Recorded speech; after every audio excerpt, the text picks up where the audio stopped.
Praise the Lord. இன்றைய தியானம் ரோமர் 8:1-12 வரை. ஆனபடியால் கிறிஸ்து இயேசுக்குட்பட்டவர்களாய் இருந்து மாம்சத்தின்படி நடவாமல் ஆவியின்படியே நடக்கிறவர்களுக்கு ஆக்கினை தீர்ப்பில்லை. கிறிஸ்து இயேசுவினாலே ஜீவனுடைய ஆவியின் பிரமாணம் என்னை பாவம் மரணம் என்பவைகளின் பிரமாணத்தினின்று விடுதலையாக்கிற்றே. அது எப்படியெனில், மாம்சத்தினாலே பலவீனமாய் இருந்த நியாய பிரமாணம் செய்யக்கூடாததை தேவனே செய்யும்படிக்கு தம்முடைய குமாரனை பாவ மாம்சத்தின் சாயலாகவும் பாவத்தை போக்கும் பலியாகவும் அனுப்பி மாம்சத்திலே பாவத்தை ஆக்கினிக்குள்ளாக தீர்த்தார். மாம்சத்தின்படி நடவாமல் ஆவியின்படி நடக்கிற நம்மிடத்தில் நியாயப்பிரமாணத்தின் நீதி நிறைவேறும்படிக்கே அப்படி செய்தார்.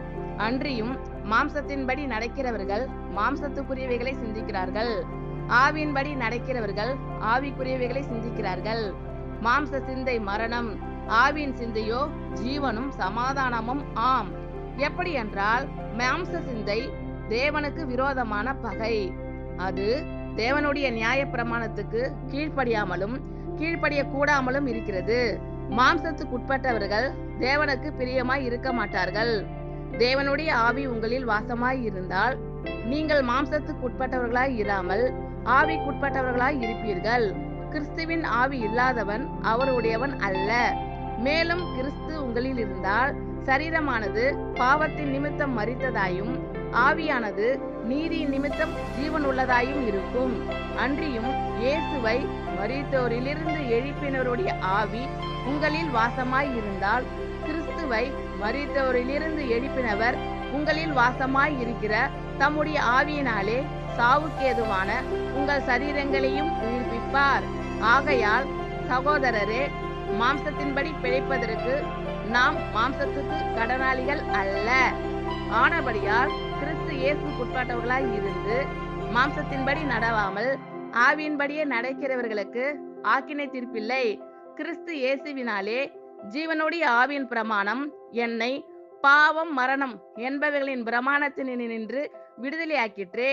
அது எப்படியெனில், மாம்சத்தினாலே பலவீனமாய் இருந்த நியாய பிரமாணம் செய்யக்கூடாததை தேவனே செய்யும்படிக்கு தம்முடைய குமாரனை பாவ மாம்சத்தின் சாயலாகவும் பாவத்தை போக்கும் பலியாகவும் அனுப்பி மாம்சத்திலே பாவத்தை ஆக்கினிக்குள்ளாக தீர்த்தார்.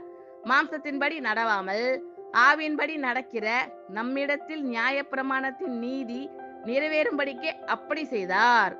அன்றியும் மாம்சத்தின்படி நடக்கிறவர்கள் மாம்சத்துக்குரியவைகளை சிந்திக்கிறார்கள், ஆவியின்படி நடக்கிறவர்கள் ஆவிக்குரியவைகளை சிந்திக்கிறார்கள். மாம்ச சிந்தை மரணம், ஆவியின் சிந்தையோ ஜீவனும் சமாதானமும் ஆம். எப்படி என்றால், மாம்ச சிந்தை தேவனுக்கு விரோதமான பகை. அது தேவனுடைய நியாய பிரமாணத்துக்கு கீழ்ப்படியாமலும் கீழ்ப்படிய கூடாமலும் இருக்கிறது.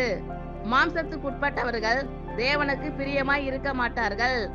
தேவனுடைய ஆவி உங்களில் வாசமாய் இருந்தால் நீங்கள் மாம்சத்துக்குட்பட்டவர்களாய் இராமல் ஆவிக்குட்பட்டவர்களாய் இருப்பீர்கள். கிறிஸ்துவின் ஆவி இல்லாதவன் அவருடையவன் அல்ல.